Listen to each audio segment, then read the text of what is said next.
We are in Mount St. Anne, Quebec, Canada, for round 5 of the World Cup.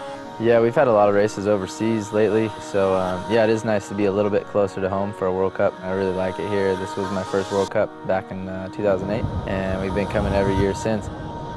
As far as Troy and I goes in the standings, I think, I mean, it's what we hope for. I think a lot of people are surprised, but for him and I think that's where we expect to be and where we want to be.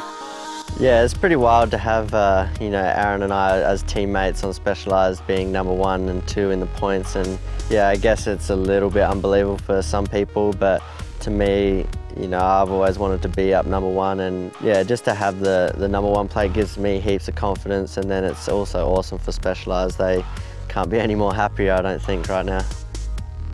Yeah, the new demo looks pretty sick. It's awesome getting a new bike, especially when it comes from the higher end and it's a prototype and you know no one else has ever rode it before and you're one of the first ones to test it out.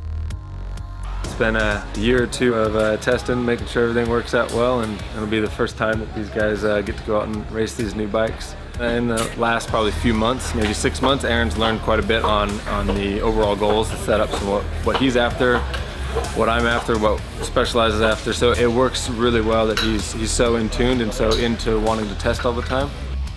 Yeah, the new bike, it's pretty awesome, man. We've been working on that thing for a while. You know, we've known it's coming. We've been putting feedback into it, you know, for over a year, really. You know, we weren't going to ride it till it was ready, and we were trying to take our time and be patient. And it's an amazing bike, man. It's really fun. It's a fast bike. I'm looking forward to getting it on a World Cup track. You know, it's kind of the ultimate test. But with the stuff we've already been doing, I know that it's capable to win races. You know, when you show up and you put that first number plate on the bike and really break it in for that first race, you know, you're hoping everything's going to go smooth, and it'd be awesome to get on these new bikes and one of us get the win here in Mont St. Anne. I think those guys feel really good coming into this race. I really think this is going to be a pivotal race in the points chase. They use these weeks in the halftime, if you will, to continue with the momentum they have, and I think they're ready, man. Obviously, they're riding good, and I'm excited to see that the boys came down in 2nd and 4th in the qualifier. Probably like 10 minutes before we were supposed to drop in, it just started raining, like sheeting down rain. So I made the call with John to switch to mud tires.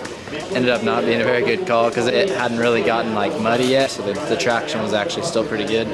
Managed to stay off the ground and keep everything in one piece and ready to go at it again tomorrow. Race day here at Mont St. Anne. Sun's out, so that's good. Nerves actually aren't that bad right now. You know, everything that I've been doing is working, and this is, you know, where I should be, and have to try and throw it down in race run and have a smooth, clean run. The perfect run is kind of, I guess, what everybody's searching for, you know, trying to put together that run that's, you know, exactly what you're capable of doing when it counts in front of everybody. If you don't put down the run that you're capable of, you know, you have a big mistake, especially when you know that you're capable of winning. And, you know, I mean, everybody makes mistakes, so it's going to happen, but when you do and you know that you just kind of gave away a win or you gave away a good result, it's definitely a bit of a bummer. We're racing the top level of the sport. People really don't understand how hard it is unless you've been there, you know? I mean, it's like literally like being at the Olympics every weekend, and like you got to make it happen. Like we only got 6 or 7 of these races, and times are just really tight nowadays. You know, everybody's riding good. But yeah, it took a lot of positives out of the weekend. It's the best of the best dudes all around the world, so there's nobody on the planet that's better. Handling pressure, everyone, you know, does it a bit different. I just go in my own little world, especially before race runs. It's when the nerves start to kick over, and by the time you're up the top and you're doing your warm up, and all you're thinking about is your race run and how fast you're going to go and what lines you're going to take, and pretty much all the pressure gets taken out of it for me, and it's just nerves, and nerves turn into good energy. I used to have these runs and get 10th or 9th or something, so to have runs like this and then to end up 4th is really awesome. I made some stupid mistakes at the bottom and kind of lost a bit of time, but apart from that, happy with 4th, happy to still be in the lead. You know, to have that number 1 plate on my bike again for Wyndham's gonna feel really good. Hopefully we'll just, you know, keep holding strong, keep trying to hold the points till the end, and hopefully we can hold it right through.